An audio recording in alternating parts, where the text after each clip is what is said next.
થોડા જ સમયમાં હવે નવરાત્રીનો તહેવાર આવી રહ્યો છે. આપણે ઘણીવાર જોયું છે કે નવરાત્રીના તહેવાર દરમિયાન બળાત્કાર અને છેડતી જેવા કિસ્સાઓ જે છે એનું પ્રમાણ વધી જતું હોય છે. આપણે એ સમાજ અને એ સંસ્કૃતિમાંથી આવીએ છીએ જે દીકરીઓને દેવી સ્વરૂપ માને છે, છતાં દેવીના આ પર્વ એટલે નવરાત્રીમાં આ કિસ્સાઓમાં કેમ આટલો વધારો થતો જઈ રહ્યો છે એ ચિંતા અને ચિંતનનો વિષય છે. આ પ્રકારના કિસ્સાઓ જે વધી રહ્યા છે એ સભ્ય સમાજ માટે ખૂબ ચિંતાજનક બાબત હોવાથી મોરબીમાં સામાજિક આગેવાનોએ હવે આ બાબતને લઈને અવાજ ઉઠાવ્યો છે અને જે ડિસ્કો દાંડિયાનું કલ્ચર વધી રહ્યું છે તેને લઈને તેમણે સમસ્યા દર્શાવી છે. આ બાબતે જ આપણે આજે વધુ ચર્ચા કરવી છે અને આ ચર્ચા કરવા માટે મોરબીથી સામાજિક આગેવાન મનોજભાઈ પનારા આપણી સાથે જોડાયા છે. મનોજભાઈ, BSN TV ન્યૂઝમાં આપનું ખૂબ સ્વાગત છે. થેન્ક યુ બેન. ડિસ્કો દાંડિયાનું આ જે કલ્ચર છે અને એને લઈને તમે અત્યારે જે અવાજ ઉઠાવી રહ્યા છો, આ સૌથી પહેલા તો આખો મામલો શું છે એ સમજવું છે આપની પાસેથી. સ્વાભાવિક છે કે બેન, જે રીતે પ્રાચીન સંસ્કૃતિ આપણી અને એમાંય નવરાત્રીની સંસ્કૃતિ, શેરી ગરબાઓ અને માતાજીની આરાધના અને ગામડાની જે સંસ્કૃતિ આપણે નવરાત્રીની જોઈ હતી, એની જગ્યાએ આજે શહેરોની અંદર ડિસ્કો દાંડિયા કલ્ચર એ દિવસે ને દિવસે કૂદકે ને ભૂસકે વધતું જાય છે અને એની આડમાં અસામાજિક અનેક પ્રવૃત્તિઓ થઈ રહી છે જે મીડિયાના માધ્યમથી આપણે બધા જાણતા હોઈએ છીએ.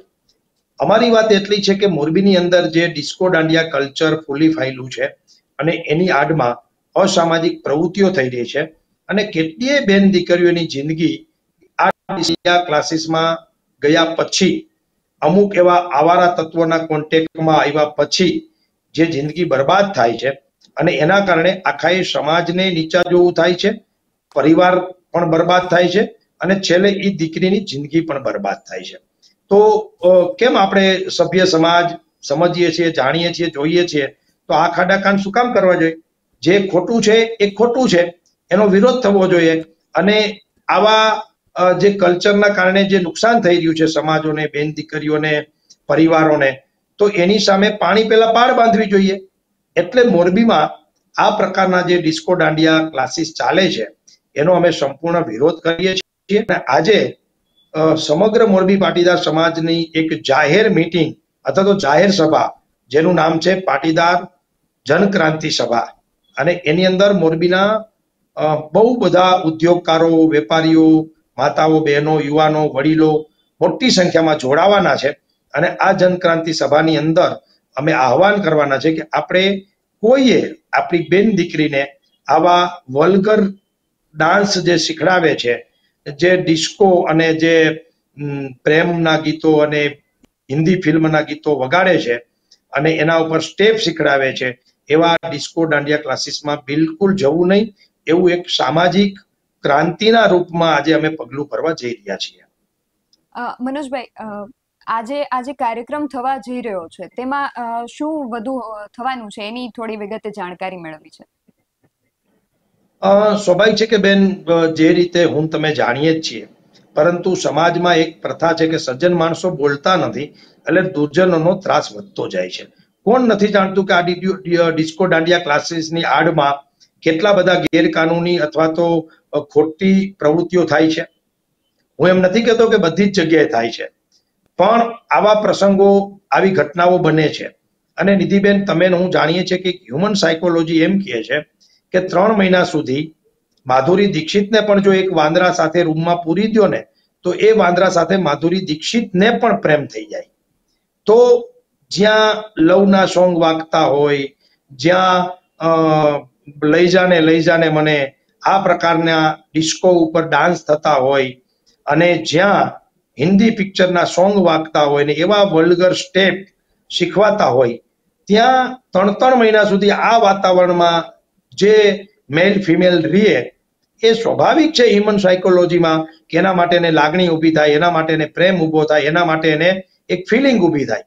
અને અમુક આવારા તત્વો, રોમિયો, લુખાવો આ ફિલિંગનો, આ સમયનો, આ આખા વાતાવરણનો ગેરઉપયોગ કરીને કેટલી દીકરીઓની જિંદગી બરબાદ થઈ છે એ આખા એ સમાજને, પોતાના વિસ્તારના લોકોને અને મીડિયાના માધ્યમથી પણ આપણે જાણતા હોય છીએ. તો આ વ્યવસ્થા શા માટે ચાલુ રાખવા દેવી જોઈએ? નિધિબેન, હું બહુ સ્પષ્ટ કહું છું કે ડિસ્કો દાંડિયા ક્લાસીસનો વિરોધ છે, સંગીતનો વિરોધ નથી, ગીતોનો વિરોધ નથી, કે પછી કોઈ સારી નૃત્યનો પણ વિરોધ નથી. વિરોધ એ છે કે એના આડમાં જે પ્રકારે દીકરીઓને ફસાવી અને એની જિંદગી બરબાદ કરવાની આખી જે સિસ્ટમ અમુક રોમિયો દ્વારા પ્રી પ્લાનિંગ ગોઠવવામાં આવે છે, એનો વિરોધ છે. અમારી સામે સવાલ આવ્યો હતો કે આ દાંડિયા ક્લાસીસ જે શીખડાવે છે એ જે શીખડાવવાળા લોકોની રોજગારીનો સવાલ આવશે, ત્યારે અમને કીધું છે કે અમે આ પ્રકારના ડિસ્કો દાંડિયા બંધ કરાવીએ છીએ, પણ અમે અમારી સોસાયટીમાં, અમારા ફ્લેટમાં, અમારી પ્રીમાઇસીસમાં, અમારી જગ્યામાં અમારી બેન દીકરીઓ ક્લાસ અલગથી શરૂ કરે અને એમાં કોઈને કોઈ દીકરી એ શીખડાવવા આવે એટલે એમની પણ રોજગારી ચાલે અને બેન દીકરીઓ આ પ્રકારના ક્લાસીસ શીખે. જે ક્લાસીસ રાત્રે મોડે સુધી ચાલતા હોય, એની અંદર ગમે તે આવે ગમે તે જાય, કોઈને કાંઈ લેવા દેવા ન હોય, આવા જે ક્લાસીસો છે એનો સંપૂર્ણ વિરોધ છે. એટલે કોઈની રોજગારી છીનવી લેવી કે કોઈને હેરાન પરેશાન કરવા કે કોઈ સાથે અમારે વ્યક્તિગત વેરઝેર પણ નથી, પરંતુ આ ભારતીય સંસ્કૃતિ નથી. આપણી મૂળ નવરાત્રી, જે પ્રાચીન નવરાત્રી હતી, એની કોઈ કુઠારો ઘા કર્યો હોય તો આ dandiya culture, disco dandiya culture અને એની આડમાં જે આ અસામાજિક પ્રવૃત્તિઓ અને જે રીતે ડિસ્કો દાંડિયા ક્લાસીસ છે એ સંપૂર્ણ રીતે આપણી પ્રાચીન નવરાત્રી અને માતાજીની આરાધના છે એને ડિસ્ટર્બ કરવાનું કામ એ હિન્દુ સંસ્કૃતિ અથવા તો સનાતન સંસ્કૃતિમાં ઉઠારો ઘા કરવાનું કામ જો કોઈ કર્યું હોય તો આ ક્લાસીસ દાંડિયા ડિસ્કોએ કર્યું છે.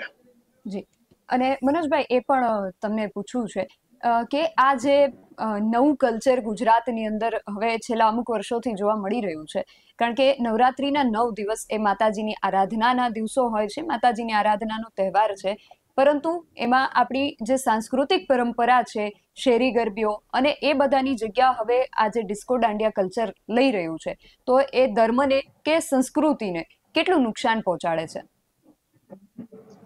એના પરિણામો તો આપણે જોઈ રહ્યા છીએ. જે સમાજ, જે પ્રજા મૂળ એમના ધર્મથી કે એમના ધર્મના વિચારોથી દૂર થાય છે અથવા તો એમની પરંપરાઓથી દૂર થાય છે, એ સમાજ હોય, વ્યક્તિ હોય કે વિસ્તાર હોય, એ દુઃખી થતા જ હોય છે. એ વાસ્તવિકતા છે અને એના ખરાબ પરિણામો આપણે બધા જ આપણી નજર સામે જોઈ રહ્યા છીએ. એક વાત. બીજી વાત એ છે કે આ પ્રકારના ક્લાસીસ જે તમે કીધું કે તમે આજે શું કરવાના છીએ, તો અમે સમાજને અપીલ કરવાના છીએ કે આ પ્રકારના જે ક્લાસીસ ચાલે છે, જે દૂષણ છે, એ ન ચાલે, ગરબા ન શીખીએ તો સમાજમાં કોઈ વાંધો ખરો? કોઈ નુકસાન ખરું? કોઈ મેરેજ એટલા માટે નથી તૂટ્યા કે ભાઈ આ દીકરીને બરાબર ડિસ્કો દાંડિયા આવડતા નહોતા કે એના સ્ટેપ બરાબર આવડતા નહોતા એટલે મારે છૂટાછેડા લેવા છે, એવી કોઈ ઘટના બની ના. પરંતુ એની આડમાં જે કાંઈ ઘટના બને છે એના કારણે અનેક પરિવારો દુઃખી છે, અનેક પરિવારો તૂટે છે અને અનેક પરિવારો હેરાન અને બરબાદ થાય છે. તો આજે અમે અમારા સ્ટેજ ઉપરથી એ જાહેર કરવાના છીએ કે સંપૂર્ણ મોરબીનો પાટીદાર સમાજ એક સાથે એક સમયે નિર્ણય કરે કે આવતા દિવસોમાં આવા ડિસ્કો દાંડિયા કલ્ચરમાં અમે અમારી બેન દીકરીને નહીં મૂકીએ. અને મનોજભાઈ બીજી એક સાથે. જી, અને બીજી એ વાત કે જે નાની દીકરીઓ હોય છે એ તો કદાચ જે શેરી ગરબીઓ થતી હોય છે તો એમાં ભાગ લઈ શકે, પણ જે મોટી દીકરીઓ છે અથવા ઘણા દીકરાઓને પણ શોખ હોય છે ગરબાને એવું રમવાનું, ને નવરાત્રીમાં ડિસ્કો દાંડિયામાં કે એમાં એ લોકો રમતા હોય છે, તો એમના માટે તમારા તરફથી કોઈ અલાયદી, કોઈ નવી આયોજન ખરું? નહીં, મારું તો એવું કેવું છે કે જે રીતે ડિસ્કો દાંડિયા ક્લાસીસ છે એની જગ્યાએ આપણે અલગ અલગ સમાજો છે, અલગ અલગ સોસાયટીઓ છે, એમાં બધા જ સમાજો રહેતા હોય તો સોસાયટીના સાર્વજનિકમાં જે સારું દીકરી શીખડાવતી હોય એને બોલાવીને આપણે આપણી બેન દીકરીઓ શીખી શકે. આપણા જ વિસ્તારમાં એપાર્ટમેન્ટો હોય છે, એની સોસાયટી હોય છે, એના સાર્વજનિક હોય છે, એમના પણ કોમન પ્લોટો હોય છે, એમની પણ સામાજિક વાડીઓ હોય છે. તો અહીંયા કેમ આપણે આ બધી વ્યવસ્થા ઊભી કરી અને આપણે આપણી દીકરીઓને સેફટી ના આપીએ? અમુક નવરાત્રી પહેલા જ એવા આવારા તત્વો પ્રી પ્લાનિંગ સાથે આવી દીકરીઓની જિંદગી બરબાદ કેમ કરવી એનું પ્રી પ્લાનિંગ કરતા હોય છે. તો આ દીકરીઓની સુરક્ષા પણ એક સમાજની જ વ્યવસ્થા છે, એનો જ ભાગ છે. એટલે આ પ્રકારની નવી વ્યવસ્થા ઊભી થાય અને આ ડિસ્કો દાંડિયા ક્લાસીસ કલ્ચર એ બંધ થાય એ બહુ જરૂરી છે, એક વાત. બીજી વાત, ગરબે રમવું, માતાજીની આરાધના કરવી, એનો કોઈ જ વિરોધ નથી. આપણે ત્યાં પ્રાચીન અને અર્વાચીન બંને પ્રકારની નવરાત્રીઓ થાય છે. જેમાં શોખ હોય, જેમાં જવું હોય, એમાં આપણા લોકો જતા હોય છે, એનો વિરોધ પણ નથી અને એ ફેમિલી સાથે જતા હોય છે. પરંતુ જે 3 મહિના અગાઉ આ ગરબાઓ શીખીને 3 મહિના સુધી જે પ્રકારે વાતાવરણ અને જે પ્રકારે એમાં ગીતો વાગે છે એ નુકસાન કરતા છે. બીજી મારે વાત એ કરવી છે કે મોરબીની જો વાત કરું તો 5 વર્ષ પહેલા તો આવા કોઈ બહુ ક્લાસીસ હતા નહીં. 10 વર્ષ પહેલા તો બિલકુલ નહોતા. આપણી માવડીઓ, આપણી બહેનો, આપણી દીકરીઓ નવરાત્રીમાં બરાબર રમતી હતી, બરાબર ગરબા ગાતી હતી. તો ત્યારે તો કોઈ પ્રોબ્લેમ ક્રિએટ નહોતા થતા. કહેવાનો મારો મતલબ, આ નવું કલ્ચર છે એ ક્યાંક ને ક્યાંક સંસ્કૃતિને ખતમ કરી રહ્યું છે. બીજી વાત છે કે 3 મહિના જે અત્યારે પેલા 15 દિવસ એડવાન્સ ગરબા ક્લાસીસ શરૂ થતા, પછી મહિનો દી થયો, પછી 2 મહિના થયા, હવે 3 મહિના થયા. જો આ પ્રવૃત્તિને રોકશું નહીં તો આવતા દિવસોમાં 12 મહિના ગરબા ક્લાસીસ ચાલુ રહેશે. આ દશેરાથી આવતી દશેરા. અને એમાં તમે જાણો છો, પ્રોફેશનલ લોકો જોડાયેલા હોય છે અને એને તો આર્થિકતાથી જ મતલબ હોય છે, તો એ તો કરવાના છે. પરંતુ આપણો ગુજરાતી સમાજ અને ખાસ કરીને પાટીદાર સમાજ બહુ સમજુ છે. કોઈ પણ વસ્તુ એક્સેપ્ટ પણ જલ્દી કરે છે અને જો તમે એના દુષ્પરિણામો એની સામે મૂકો તો એ ઝડપથી દુષ્પરિણામો સ્વીકારે છે, સમજે છે અને એનો બહિષ્કાર પણ જલ્દી કરે છે. હું તમને ગેરંટી સાથે કહું છું કે આ પ્રકારના જે ગરબા ક્લાસીસો છે એ મોરબીમાં ભલે અમે વાત કરી હોય, પણ સમજદાર મા બાપે અત્યારથી જ પોતાની દીકરીઓને અથવા તો બહેનોને આવા ક્લાસીસમાં જવાની પરવાનગી આપવાનું બંધ કર્યું હશે. અને નિધિબેન, અત્યારે તો સોશિયલ મીડિયા અને યુટ્યુબનો જમાનો છે. તમે કોઈ પણ ગરબા શીખવા હોય તો તમે ઓનલાઈન શીખી શકો છો. તમે ઘરના જ ગ્રુપમાં, સોસાયટીના ગ્રુપમાં, તમારા ફ્લેટના ગ્રુપમાં જેમને શોખ હોય શીખી શકે છે, રમી શકે છે. એટલે જરૂરી નથી કે ગરબા ક્લાસમાં જઈને જ આપણે શીખી શકીએ. એટલે આખી પહેલ છે, પહેલી વાર આવી મુવમેન્ટ ચલાવીએ છીએ. કેટલી સફળતા મળશે, કેટલી નહીં મળે એ તો મારો ભગવાન જાણે. પણ એક સામાજિક આગેવાન તરીકે કમસે કમ લોકોનું ધ્યાન દોરવું, સ્વીકારવું ન સ્વીકારવું, કરવું ન કરવું એ લોકોની લોકશાહીમાં મરજી ઉપર છે. પણ એક આગેવાન તરીકે આ વિષય લોકો સુધી પહોંચાડવો એ આપણી એક જાહેર મીડિયાની પણ અને જાહેર આગેવાનની પણ ફરજ છે. જી ચોક્કસ. અને મનોજભાઈ, બીજો એક નાનો પ્રશ્ન કે આ વિરોધ માત્ર ડિસ્કો દાંડિયા ક્લાસીસનો છે કે ડિસ્કો દાંડિયાનું જે આયોજન થતું હોય છે એનો છે? નહીં બેન, આમાં કેવું છે, થડ કાપો એટલે પાંદડા ઓટોમેટિક સુકાઈ જાય, ડાળીઓ ઓટોમેટિક સુકાઈ જાય. એમ મૂળમાં છે ને આ ડિસ્કો દાંડિયા ક્લાસીસ છે. આ ડિસ્કો દાંડિયા ક્લાસીસ જ નહીં રહે ને તો બાકીની ડાળીઓ ને પાંદડા ઓટોમેટિક સુકાઈ જવાના છે. જ્યાં દૂષણ છે ને આ છે, 3 મહિના સુધી જોડે રમવું અને ત્યાં રોકટોક નથી હોતી.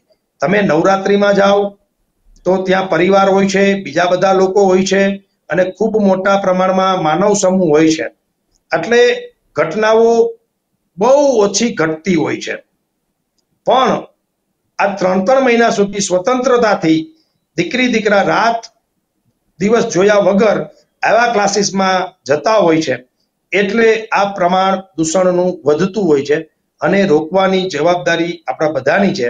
પ્રયત્ન કરીએ છીએ, જોઈ આવતા દિવસોમાં શું થાય છે. 100% આપણે જોવું રહ્યું કે શું થાય છે આવતા દિવસોમાં. આપ અમારી સાથે આ ચર્ચામાં જોડાયા તે બદલ આપનો ખૂબ આભાર. તો મોરબીથી પાટીદાર સમાજ દ્વારા એક અનોખી પહેલ શરૂ કરવામાં આવી છે અને આજે જ આ બાબતને લઈને એક જાહેર કાર્યક્રમનું પણ આયોજન કરવામાં આવ્યું છે. હવે જોવું રહ્યું કે આ બાબતને લોકો સ્વીકારે છે કે કેમ અને લોકો પર તેની કેવા પ્રકારની અસર થાય છે. આ વિષયને લઈને તમારું શું માનવું છે અમને કમેન્ટ કરીને ચોક્કસથી જણાવજો. આવી જ વધુ ચર્ચાઓ સાથે મળતા રહીશું. તમે મારી યુટ્યુબ ચેનલને સબસ્ક્રાઇબ કરવાનું અને અમને ફેસબુક અને ઇન્સ્ટાગ્રામ પર ફોલો કરવાનું ભૂલશો નહીં. બાકી અવનવી અપડેટ્સ માટે આપ જોતા રહો BS9 TV ન્યૂઝ. નમસ્કાર.